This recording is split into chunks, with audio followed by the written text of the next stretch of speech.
어떤 코인이든 주식이든 10,000원이에요. 그런데 누군가는 이걸 사서 10% 올랐어요. 그럼 11,000원이 되죠. 그래서 10% 수익을 내거나 아니면 여기서 추가로 더 매수를 할 수 있어요. 그렇죠? 그런데 누군가는 이게 9,000원이 됐어요. 그래서 이거를 샀어요. 그쵸?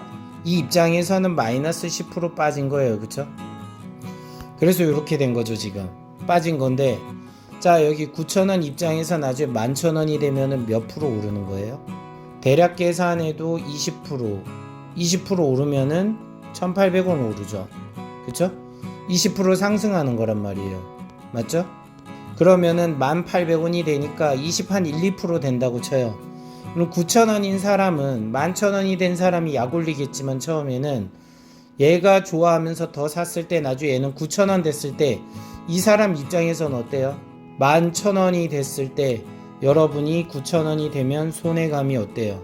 10% 빠지면 1,100원이니까 대략 한 15%에서 20% 사이로 빠지겠죠. 그쵸? 그럼 15에서 17% 빠졌다고 치고 여기 있을 때 마음이 어때요? 이 사람은 11,000원이 될 때도 팔 수가 없어요. 그쵸? 근데 9,000원 사람 입장에선 20% 올랐을 뿐만 아니라 21, 2% 올랐을 뿐만 아니라 이 11,000원 이상 위로 갔을 때 30% 이상의 수익이 날 확률이 있는 거고, 이 사람은 이게 올라도 팔 수가 없어요. 왜? 본전이 올 때까지 나는 버텨야 되니까. 그래서 차트에서 이걸 반영하면 올라갔다가 빠졌는데 이때는 안 좋아 보여서 이 사람들이 손절을 치던 존버를 했다가도 나중에 어느 정도 위치에서 올라오는 이유가 결국 뭐냐면 이 사람들은 팔 수가 없는 거예요. 자기가 있는 위치에 올 때까지. 그래서 이 아래에서 이렇게 치고 다시 올라갈 때 여기를 뚫고 전고점을 돌파하면서 올라가는 차트가 나오는 이유가 결국 물려있는 사람들이 팔 수가 없었기 때문에 올라가는 차트가 나온다는 거죠.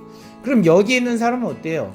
엄청난 수익을 가져갑니다. 그렇기 때문에 지금 당장의 수익에 취하기보다는 폭락했을 때 여러분들은 그 주식을, 코인을 용기 있게 사야 됩니다. 근데 이게 쉬울까요? 아주 어렵죠. 왜? 본능과 반대됐잖아요.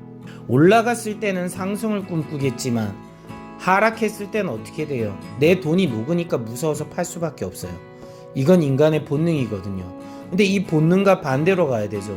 이때 팔아야 되고 이때 살 수 있다면 여러분은 영원히 주식과 코인을 할 수 있을 겁니다. 그런데 그러지 못하고 본능에 충실하다, 언젠가는 여러분의 게임은 끝날 겁니다.